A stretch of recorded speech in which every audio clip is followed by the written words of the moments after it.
the All In podcast with young Jamal, right here on iHeartRadio.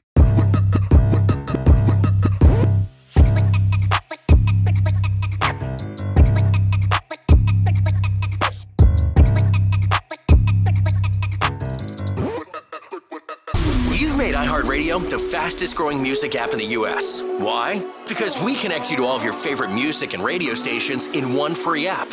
And this fall, prepare to take control of how you listen to the radio. Replay. That song on your radio you just can't hear enough?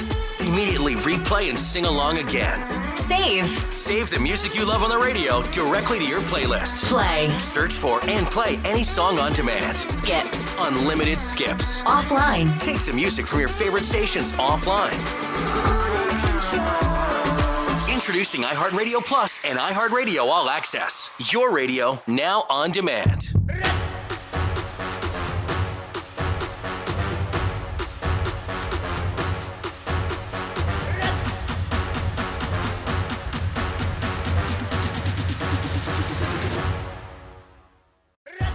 Hey guys, welcome to the All In podcast. I'm young Jamal, and we're joined by a really awesome cat.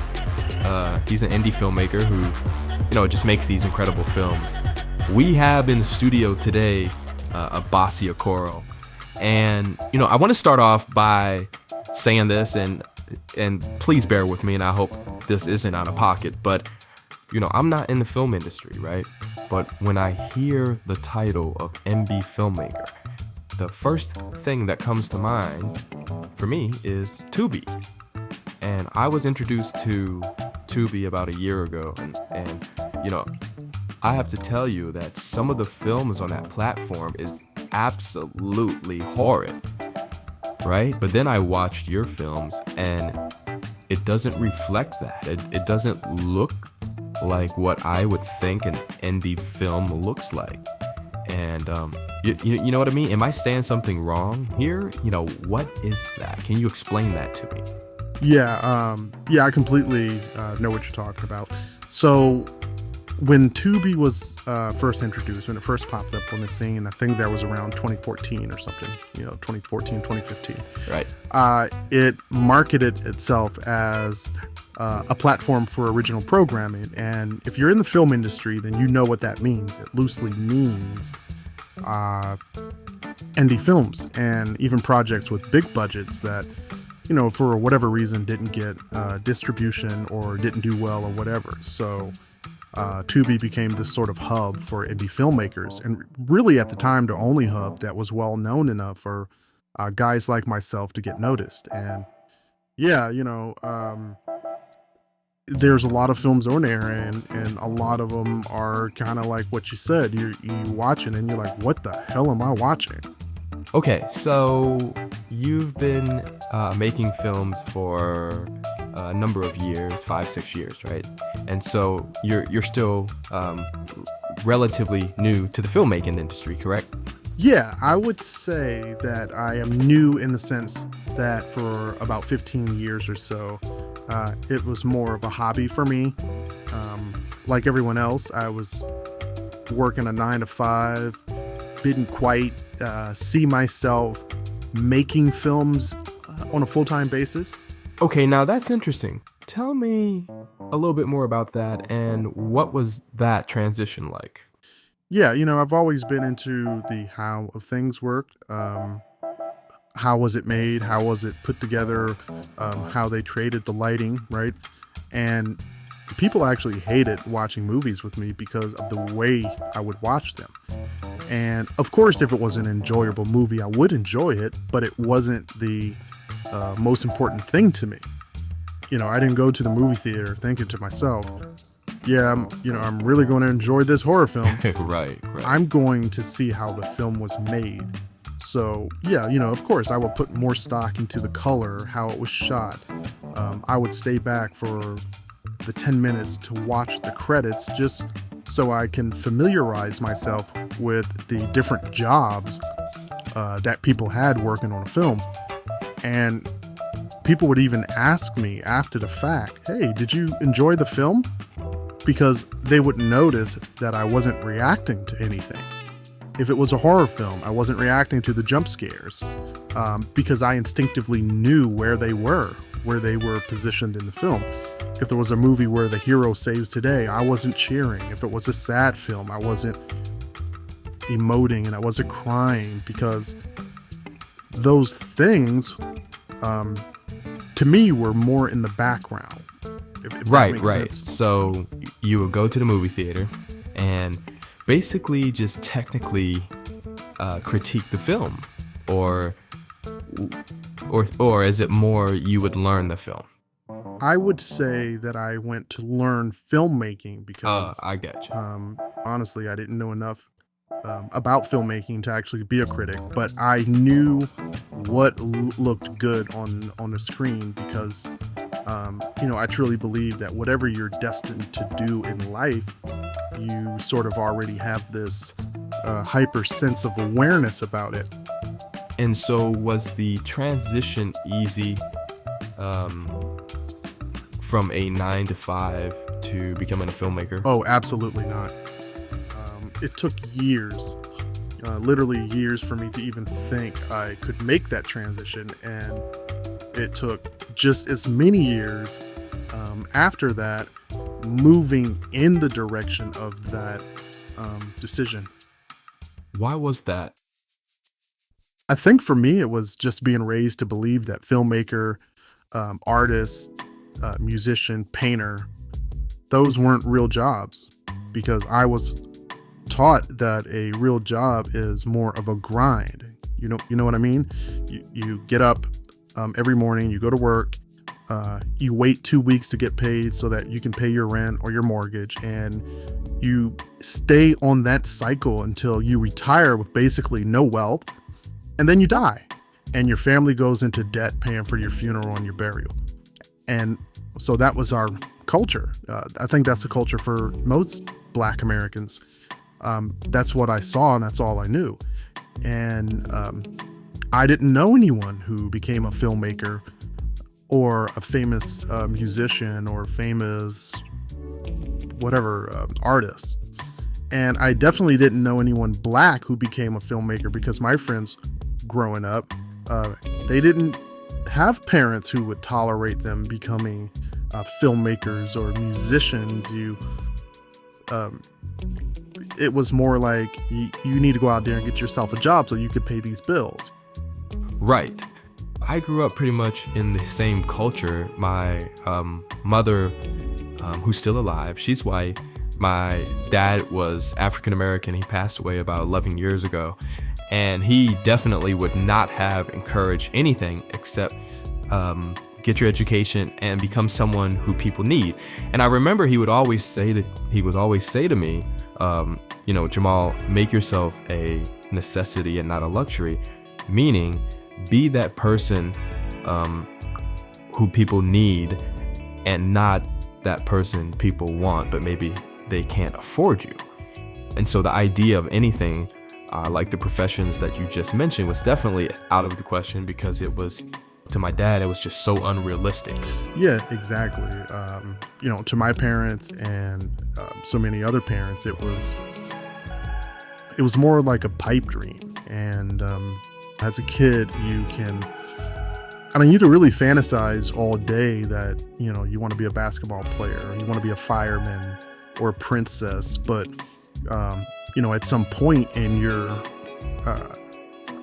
maturity, you're programmed by your family, by society itself, to work yourself to bone, because that's what we think is practical, and it's what we seem to value, especially in this country, that hustle and grind culture where we put that above everything, even our dreams. And plus, I didn't know how to break into the business, really. What I needed to break into the business with, I didn't have that either, which was capital. And I also didn't have the credentials. And you have people going to film school and moving out to Hollywood, and that was just not going to happen. That was out of the question, because I just didn't have the resources to do any of that. but at some point you did make that move, right? So then tell me how that happened. I was making these real short comedy skits around maybe 2017, right? And I managed to purchase my very first 4K Cinecam, which I believe might have been a GH4, like a Z-Cam, back when Z-Cams were popular. And the Z-Cam was supposed to be this really inexpensive, affordable, professional Cinecam, which really, thinking back on that, it was really a waste of money. But I was getting decent shots with it, and I had taught myself how to do post. I taught myself how to grade. I taught myself how to render CGI, and I thought I was pretty damn good. And so the most inexpensive thing I can do at the time, because I didn't have a crew, I couldn't afford to hire actors unless I went to the local college and tried to beg some film students to do it for free. I really couldn't afford to rent a film studio, but I have this little camera. It's so small it can fit into a Tupperware container. It was decent, but it wasn't Hollywood level. It wasn't Netflix approved. I have decent lighting, which I maybe invested around $600 in lighting. And I took all of that, right? Checked in at the Marriott, where I turned my suite into a makeshift film studio, and I filmed a documentary all by myself. Get out of here. Are you serious? I'm serious. What was the documentary? It was a documentary on voodoo, which was technically, I would say it was my first film, and I never pitched it to any streaming platform. I never delivered it, and it went through the entire post-production process, but it just never got released. I filmed it in 4K resolution, and I ran it through post using a 2015 MacBook Pro, which took almost 2 days to save on my hard drive as a movie file. So yeah, that was my very first film. That is absolutely crazy. Now, okay, so that's your first film. Right. How do you compare that film, that first film, to what you're doing now in terms of experience?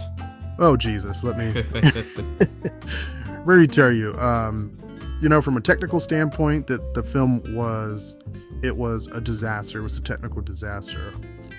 First of all, I don't know who I thought I was fooling, thinking that I knew anything about how the light is set. My shots were completely blown out. My light source, I might as well have painted my face yellow.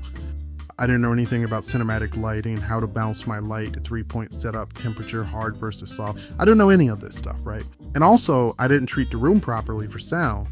And in a hotel room, you don't have a lot of things in a hotel room to absorb sound. You have, for the most part, you don't have carpet in hotel rooms. I know at one point you did, but I think because of a health issue, they stopped carpeting rooms. So you have this hardwood floor, you have reflective surfaces, you have mirrors.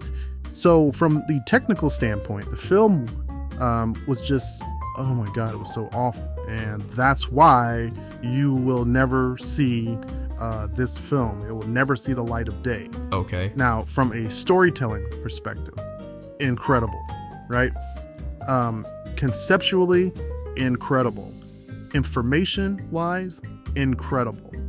Okay, so you make this crazy, disastrous film, according to you, and what comes after that experience? Okay, so then I start learning. I start studying filmmakers like Charles Burnett and Cassie Lemons and Stanley Nelson, who is just this incredible documentary filmmaker, right? And so I start taking workshops online and getting filmmaking certifications and spending hours upon hours watching videos on how to, let's say, light a set or how to adjust your white balance, learning the different camera angles and memorizing what these angles are and what message each one conveys. So I would go to work during the day and then come home, and then take, maybe a 3-hour online course or sit in my office and play around with the ISO on my camera until it was time for dinner. And then after dinner, I would actually go back and play around some more. And eventually, the more you do that, you start to learn these things and you learn how to apply them to your craft correctly, where it's more than just point the camera, you shoot, and you just hope for the best. How did you know when it was time for the next project? And what in your mind was that particular thing that said, okay, I'm this much more knowledgeable. I am this much more experienced, and I think I'm ready. Does that make sense? Yeah, absolutely. I think there was a couple things, actually. The first thing was that my confidence in myself was right where it needed to be. And not that I didn't have confidence before, not that I didn't have confidence with the first film, because I did. But there was also this sense of, I can do it, I just hope it turns out well. And so by the time I get to Uncloaked, which is my second film, and I tell people that it's really my first film because it's the first film that got licensed and it got distribution. And I remember someone once telling me that if you don't have a distribution for your film, then you don't have a film. What you have is a video, right? But in terms of a film, Uncloaked is technically my first film. But by the time I wrote and directed Uncloaked, I knew my craft well enough where I didn't have to hope for the best. I had more control of the outcome because I did take those online workshops, and I did learn lighting, and I did learn audio and how to treat a room and what type of mic to use. I did understand ISO and white balance, but I also understood distribution and how to deliver assets. I learned for free, really for free, online, what a lot of filmmakers 15, 20 years ago had to pay thousands upon thousands of dollars to go to film school to learn. And that's one of the great things about the internet and social media and YouTube is this wealth of free information where you can just pretty much learn anything and enlighten speed because it's 100% information driven. And I try to tell the younger generation that there's really no excuse with the advent of social media and YouTube and Wikipedia and the plethora of online courses and online classes. There's no excuse for not knowing how to do something. I mean, if you don't know how to put together an IKEA cabinet, for instance, there is someone on your YouTube right now with that exact cabinet teaching you how to put it together. And it's absolutely mind-blowing to think that we live in this society where literally every bit of information is not only at your fingertips, but it's free. I'll tell you this. For a hot second, I actually entertained the idea of going to film school.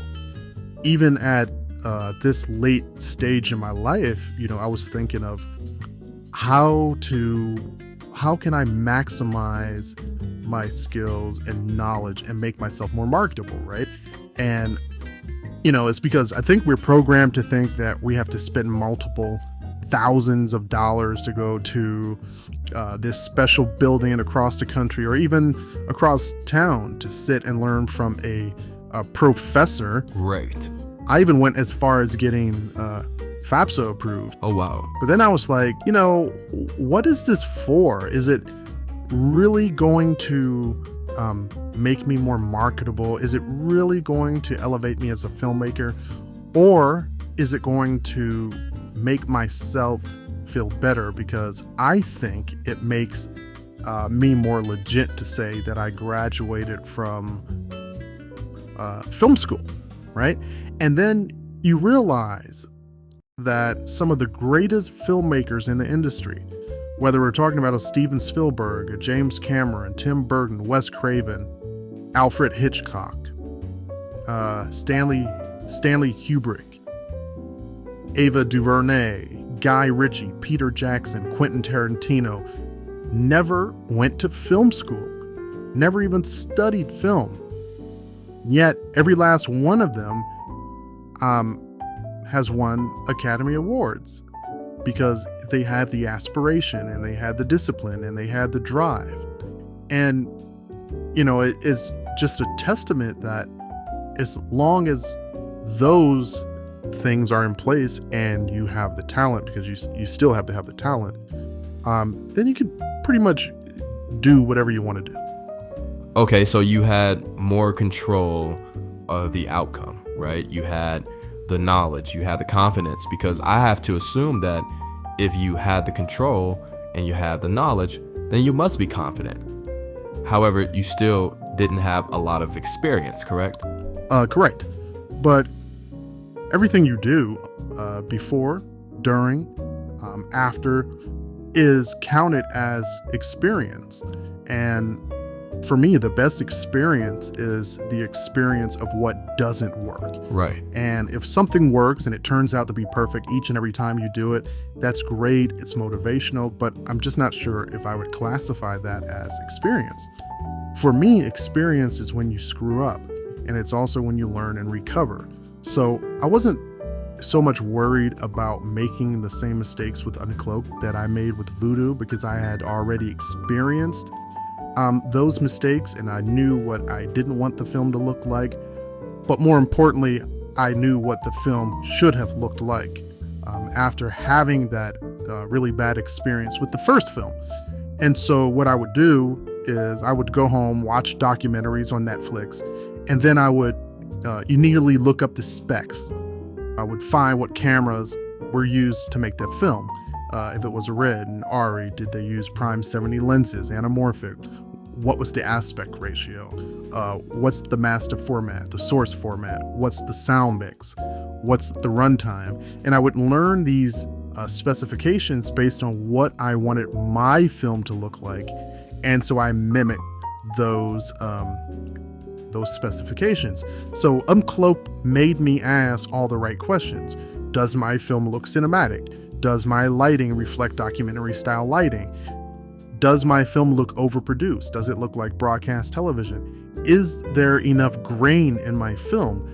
And those are the questions that every filmmaker should feel compelled to ask themselves. And obviously, you did learn from those mistakes because you were able to pitch Uncloaked and sell the distribution rights. Yes, it was pitched exclusively to Amazon Prime Video, in which they purchased a license for, and rather quickly, actually. We didn't know Prime had picked it up because it's not like they reach out to you and say, hey, we're showing your film. Right.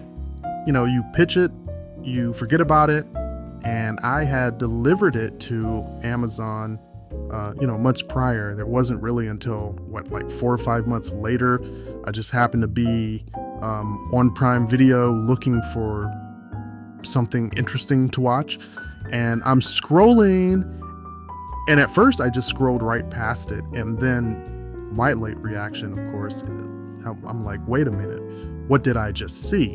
And so I scroll back and I'm like, that looks exactly like my film thumbnail. Oh, Jesus. And when I went back, sure enough, my title is live for purchase or for rent.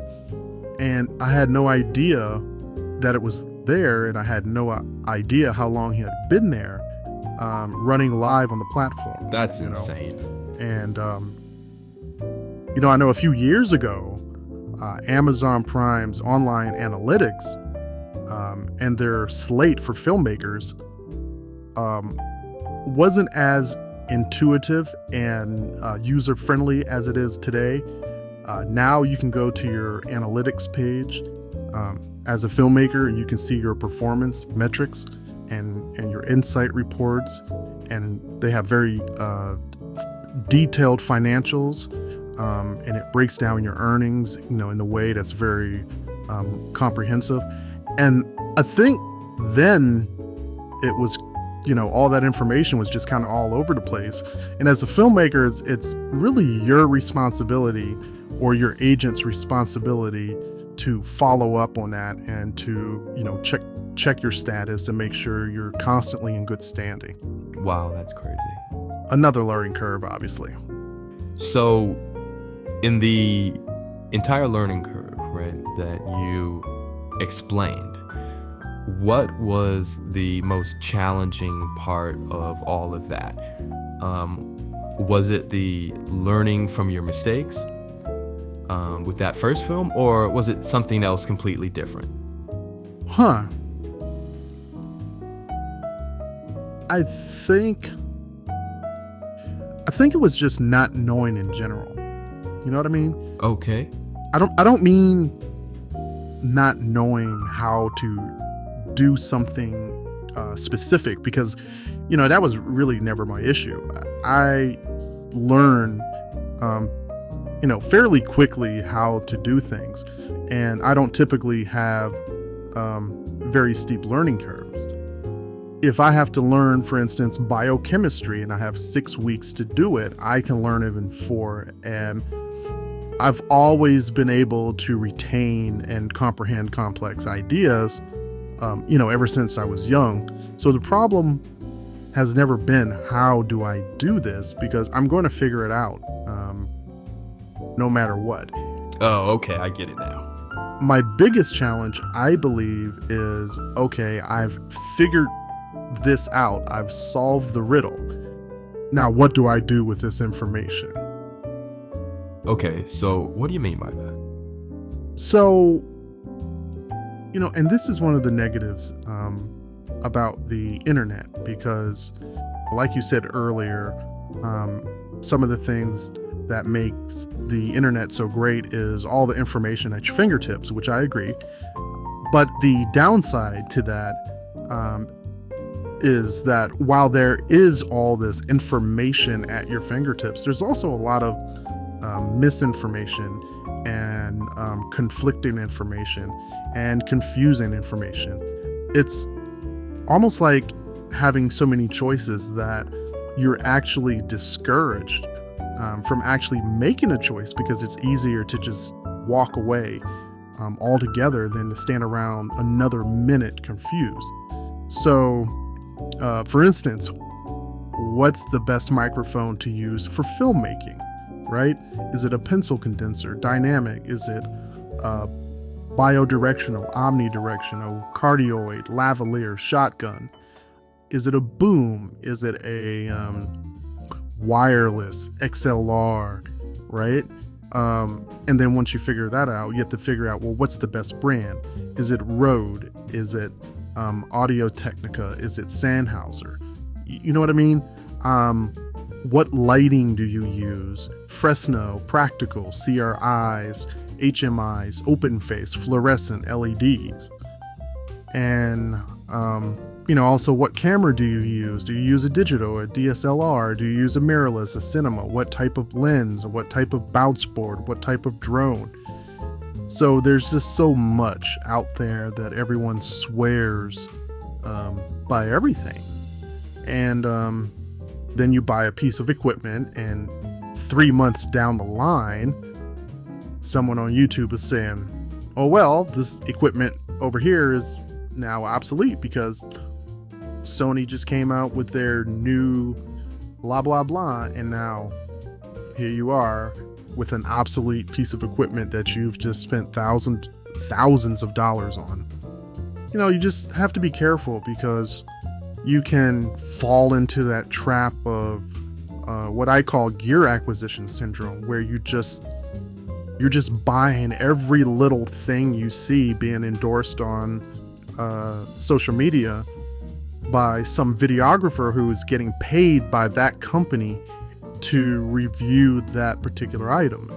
And so I fell into that trap where I need this thing over here, or now I need this thing over there, and that's a cool little thing. Let me pick that up. And I need a 25 millimeter lens. I need a 35 millimeter lens. I need a 55. I need an 85. And I need it in an EF mount. But I also need it in the micro and 4/3 because I have an A, B, and C camera. I need an SSD drive. I need that gimbal. I need that viewfinder. I need that 4K monitor. I need 2 field monitors. I need a power brick. And like I said, now it's 6 months later, and all that crap is useless because this YouTuber now says, well, Sony, Panasonic, and Canon just released their new 2025 everything. Right. And so at some point, you just have to stop buying stuff, and make the best of what you have. That was the biggest challenge for me. And also as a filmmaker, I realized later that a lot of filmmakers don't even own their own equipment. They rent out whenever they have a project.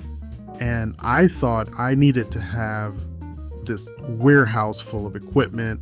And so my home office, inside my home office, there's 5 cinema cameras, there's 2 Mac computers for post-production, there's 2 drones. I have enough lights to light up my entire block. I have monitors out of the yin yang, got field monitors, dozens of terabytes of hard drives, backdrops, frames, umbrellas, bags of cables. And I don't have to rent any equipment, but it did cost me thousands of dollars, and that's something I would tell any up-and-coming filmmaker. Don't go out buying a whole bunch of equipment because this YouTuber said that you needed it. Learn how to just make films first. So I'm a heavy gym guy myself, and what you're describing is also true in the fitness industry. Every time a new supplement hits the market or a new protein, we gotta have it, right? That's right. We just gotta have it. This protein powder is better than the previous one, which just a month ago made the claim that it was the greatest protein powder ever. And, at about $60 a pop, you'll blow your entire paycheck just on supplements alone. So I understand completely what you're saying. I think that might also hold true of many different industries where you have products that enhances the performance of that industry because developers are constantly trying to upgrade the industry, and some of the products are decent, but let's be honest, most of them are garbage. I kind of feel that way about the film industry, and especially for indie filmmakers, because if you're doing everything yourself, right? If you are doing the DOP work, if you're doing the editing and the coloring, the AI, the aggregation, then yeah, it makes sense to make some purchases. But you just can't go crazy. You can't keep buying and buying and buying, because in our industry, the price point is just so steep. I can imagine. I wish the price point was a little less expensive. I wish it was the price of a tub of protein powder. That would be awesome. I could make a movie every week if that was the case. So, Prime Video picks up the license for Unclone. You find out that it's live on their platform, right? Sort of by accident. Right. And so, tell me how you felt at that moment, because that's your first distribution deal, correct? Correct. Okay. And now you're seeing your works on the second largest streaming platform in the entire world, with a very modest estimation of 200 million subscribers, only second to that of Netflix with 301 million subscribers. What did that feel like, seeing your film positioned next to some of Hollywood's biggest films and biggest directors?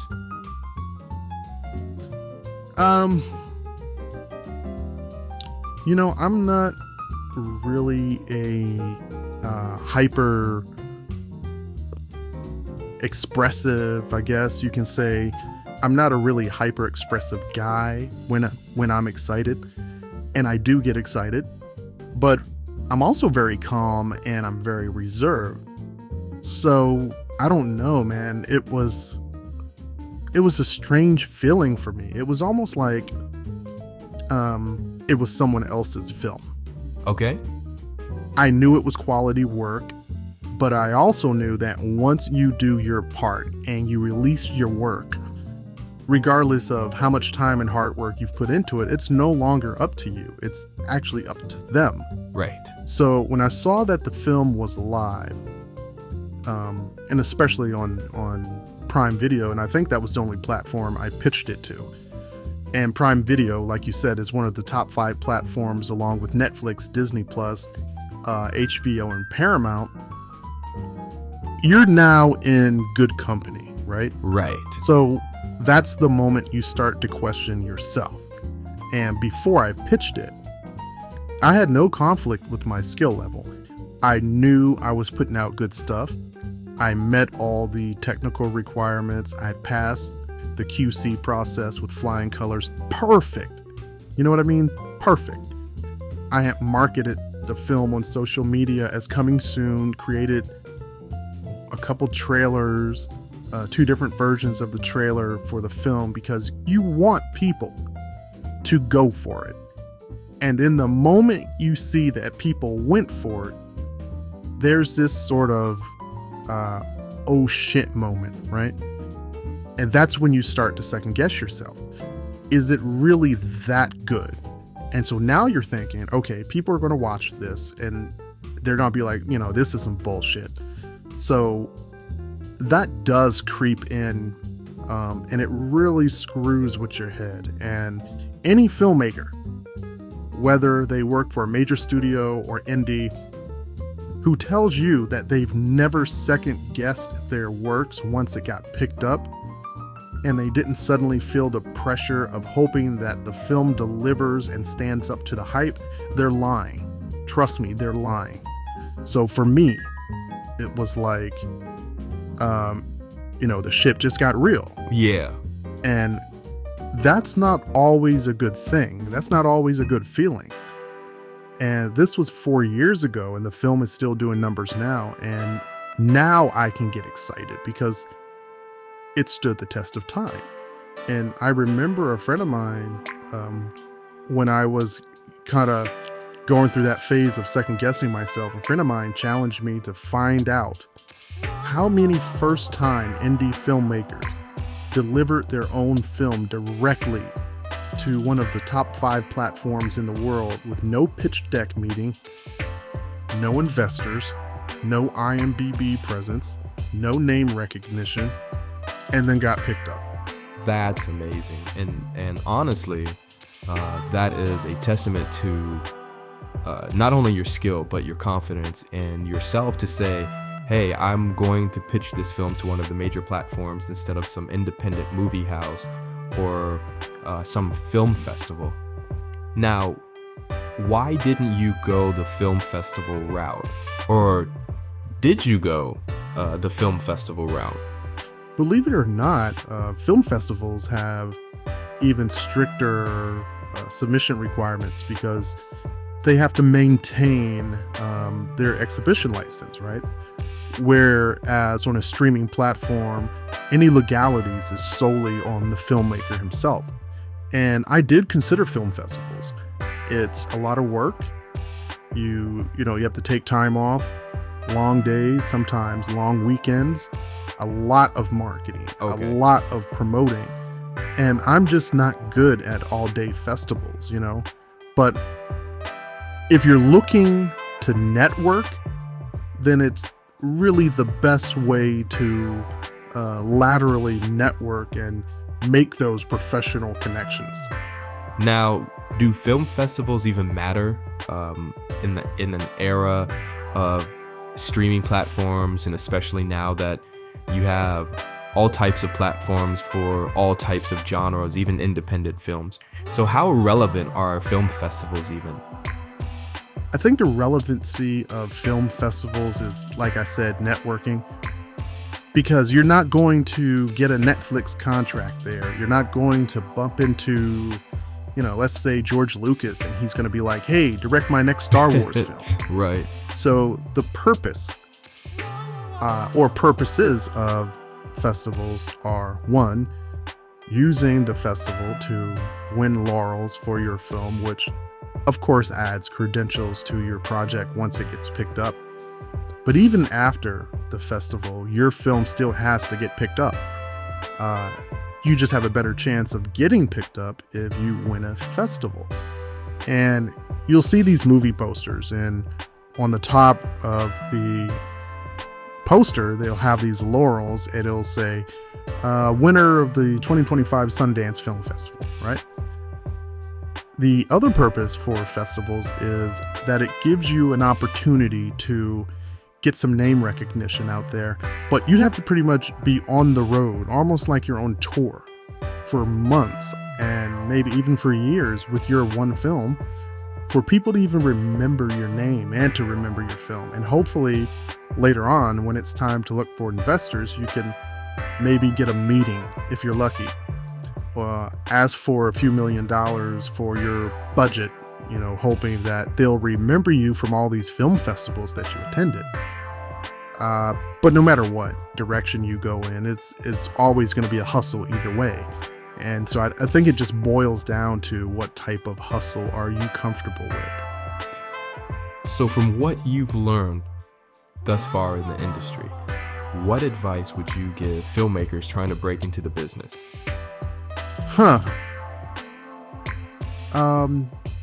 There's several things, actually. I think the most important thing is to remember that this is a business, and you won't be successful if you treat it as a hobby, right? This business requires two things if you're going to be successful. One, it requires investment. Two, it requires a return on that investment. And, obviously this is a very expensive industry to be in, and that's why you can't treat it as a hobby, because that's a very expensive hobby. There's indie filmmakers who have been sitting on a project for over a decade because they can't raise the funds to make the movie. They can't find an investor to invest in them. And there's a plethora of reasons why no one wants to just hand you over $500,000 for a small budget film. So what would be some of the reasons why a filmmaker would have trouble getting funding for a film? Well, it could be that the filmmaker doesn't know how to ask for funding. It's not as easy as just walking into a company with this amazing pitch deck and saying, hey, I have this great idea for a movie, give me $500,000, right? They don't care about your idea or how great your script is.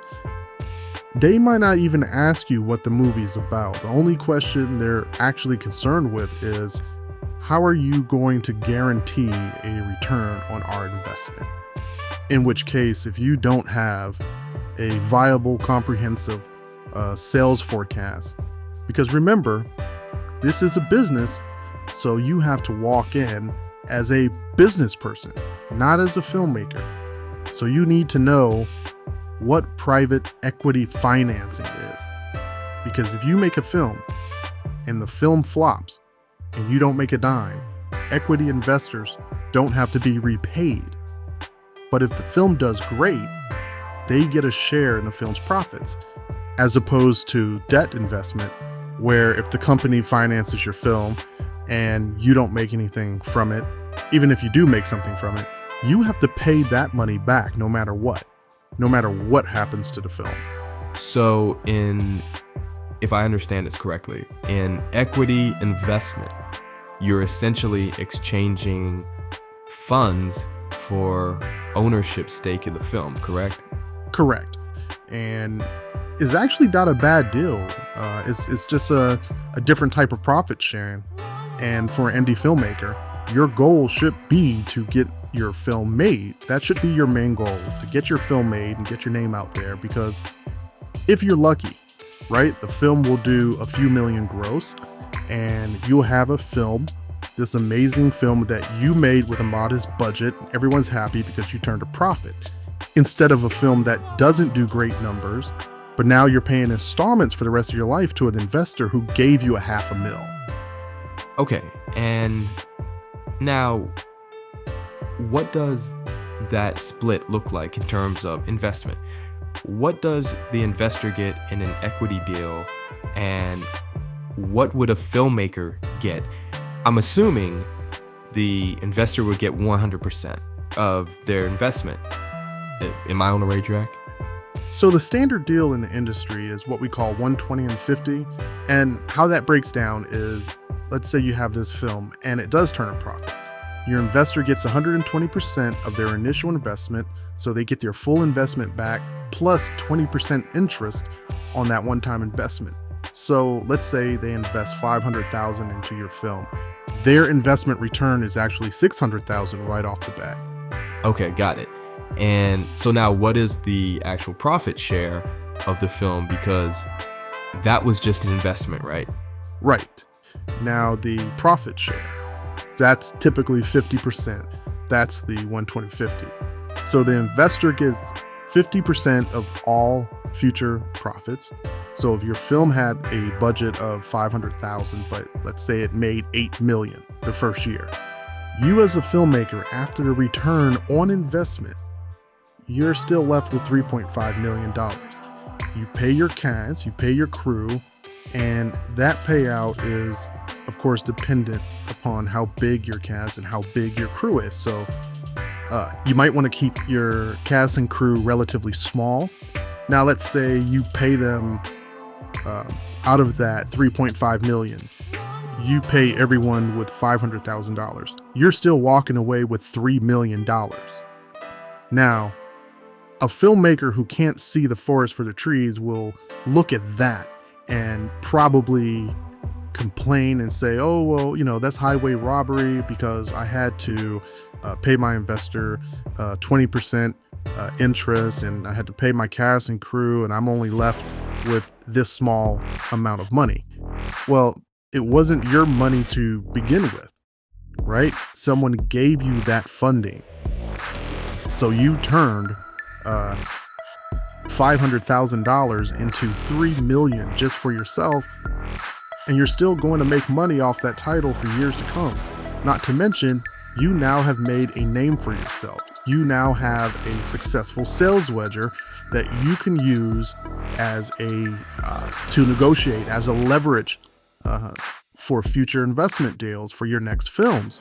And so the 120-50 is negotiable, right? It's a standard. That doesn't mean it's a law, that's something you have to stick to. It is only a standard. But my advice to anyone going this route would be to learn finance. Don't walk into an investment meeting and not know anything about investment. These investors don't want to talk to a filmmaker. They want to talk to a business owner. They want to talk to a numbers guy. They want to talk to someone who knows about money and investment. So that's the other advice I would tell any filmmaker, is to arm yourself with the other side of filmmaking, not just the creative side, but also distribution, finance, aggregation. You have to learn these things if you want to be successful. Well, brother, I really appreciate you stopping by to talk with us, because I know you're a really busy guy. You have a number of incredible projects coming out. You have Theft of the Black Gods, the television series, which has been, correct me if I'm wrong, has been picked up by 3 platforms so far. That is correct. And we're just waiting for the official release date. And you are currently in production right now, working on a romantic drama entitled Third Floor. Yes. And you'll be starting production on your first ever horror movie next year. Did I get all that correct? Amazing job. Simply amazing. Yeah, so look out for all of that, and you can stay updated by going to okorofilms.com. I'm also on IMDb. Just type in Abassi Okoro. And don't forget to watch Uncloaked, which is still streaming on Amazon Prime. And we've just remastered Uncloaked and re-delivered the title to our distributor to pitch to other platforms. So look out for that. Also, Theft of the Black Gods, the superheroes, the film, is still on Prime Video. It's still streaming. It's also on Tubi, Roku, Apple TV, Afroland TV, and Fossum, and a few others. Default, It's also on Prime Video, Roku, Tubi, and Apple TV. So go check those out and support your brother, Abassi Okoro and AL Films. The All In podcast with young Jamal, right here on iHeartRadio.